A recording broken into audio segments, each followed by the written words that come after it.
আজকে আমরা একটা রিট ফাইল করেছি, যেটি সেকশনেও জমা আছে এবং আমরা কোর্টও দিয়েছি। সেটি হচ্ছে, আপনাদের জানা আছে যে আমাদের সংবিধানে দুইজন পতি অর্থাৎ চিফের কথা বলা আছে, রাষ্ট্রপতি এবং প্রধান বিচারপতি। অর্থাৎ আমরা এই দুইজন পতি শপথ শুরু থেকেই পড়াতো একজন আরেকজনকে, ভাইস ভার্সা। রাষ্ট্রপতির শপথ পড়াতেন প্রধান বিচারপতি, প্রধান বিচারপতির শপথ পড়াতেন রাষ্ট্রপতি। সেটি 4th অ্যামেন্ডমেন্টের মাধ্যমে চেঞ্জ করে স্পিকারের কাছে এটা নিয়ে যাওয়া হয়, যেটি আবার 5th অ্যামেন্ডমেন্টে বাতিল করে আবার রাষ্ট্রপতির শপথ চিফ জাস্টিসই পড়াতেন। দীর্ঘ কয়েক বছর ধরে এটা চলা, কিন্তু 2011 সালে 15th অ্যামেন্ডমেন্টের মাধ্যমে আবার স্পিকারের কাছে নিয়ে যাওয়া হয়। সেটি চ্যালেঞ্জ করা হয়েছে এই রিট মামলায়, এবং চ্যালেঞ্জ করেছেন আপনাদের সবার সুপরিচিত যে কবি, প্রাবন্ধিক, গীতিকার, উনি আমাদের ফরাইজি ভাই। তো সুতরাং উনি এই মামলাটা করেছেন। এই মামলাটা করে উনি বলেছেন যে পৃথিবীর অন্যান্য দেশে যে যে ইন্ডিপেন্ডেন্ট যে বডি আছে তার মধ্যে সবচেয়ে বড় হচ্ছে প্রধান বিচারপতি অর্থাৎ জুডিশিয়াল, এবং রাষ্ট্রপতি উনি হেড।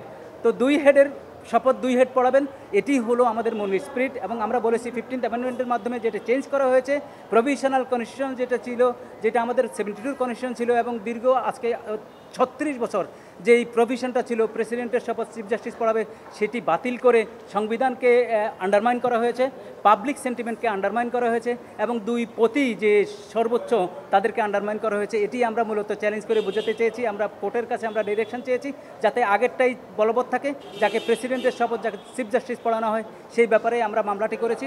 আমি মনে করি যিনি মামলার বাদী উনি এই ব্যাপারে অনেক রিসার্চ আছে ওনার, উনি কিছু বললে আপনারা আরও উপকৃত হবেন, পরিষ্কার হবে। আমি একজন গীতিকার, কিন্তু আমি রাষ্ট্রের স্বার্থে একটা মামলা করেছি যে আমাদের রাষ্ট্র হচ্ছে প্রজাতন্ত্র। প্রজাতন্ত্র হচ্ছে বিচার বিভাগ হচ্ছে অবিচ্ছেদ্য অংশ। আর বাংলাদেশের বিচারপতিকে বাংলাদেশের প্রধান বিচারপতি বলা হয় এই জন্যেই যে উনি শুধুমাত্র সুপ্রিম কোর্টের প্রধান নয়, বাংলাদেশের বিচারপতি নামটা দিয়ে হচ্ছে একটা দার্শনিক কারণ আছে যে উনি শপথ পড়াবেন বাংলাদেশের রাষ্ট্রপতিকে।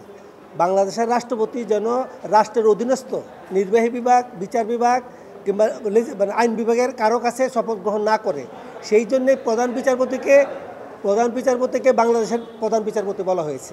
এইটাই ছিল আমাদের সারা বিশ্বে কনভেনশন এবং সারা বিশ্বে স্বীকৃত নীতি। আমাদের 72 সালের মূল সংবিধানে তাই ছিল যে, এবং বঙ্গবন্ধু সহ আবু সাঈদ চৌধুরী সহ যারাই রাষ্ট্রপতি হিসেবে শপথ নিয়েছেন সবাই শপথ নিয়েছেন প্রধান বিচারপতির নিকট। কিন্তু বাকশাল করার সময় বিচার বিভাগকে আন্ডারমাইন করার জন্যে বাকশাল এই প্রবিধানটা বাতিল করে দেয় এবং স্পিকারের নিকট শপথ বাক্য পাঠ করবেন। তাহলে দেখেন যে রাষ্ট্রের যিনি প্রধান, যিনি সকল ব্যক্তির ঊর্ধ্বে স্থান লাভ করবেন, উনি শপথ নিচ্ছেন একজন স্পিকারের কাছে, যিনি যে কোনো একজন দলের এমপি। অর্থাৎ একজন দলের এমপির কাছে রাষ্ট্রের সর্বোচ্চ ব্যক্তি শপথ নিতে পারে না। রাষ্ট্রের সর্বোচ্চ ব্যক্তি শপথ নিতে বাংলাদেশের বিচারপতির কাছে।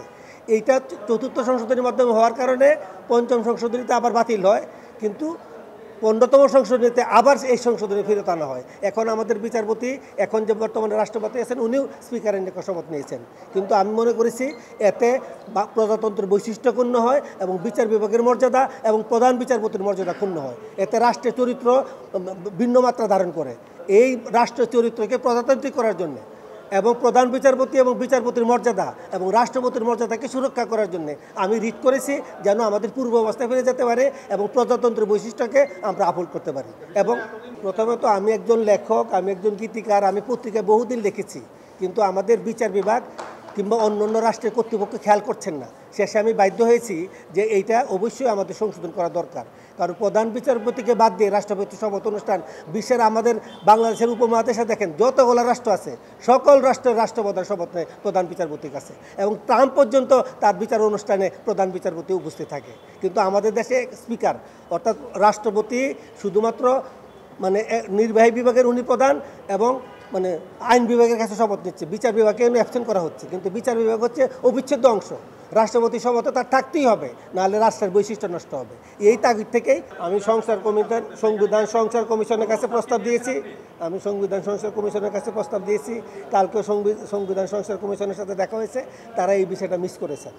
এবং এই জন্য আমি তাদেরকে বলে আসছি যে আমি একটা রিট করব, কারণ এইটা জাতীয়ভাবে, হ্যাঁ, যেহেতু কোনো পক্ষ এটাকে বিবেচনা নিচ্ছে না এবং আমাদের কোর্ট থেকেও সুমোটো হয়ে এটা সমাধান হচ্ছে না, এই জন্য আমি প্রতিকারের এই আশায় এই মামলা করেছি।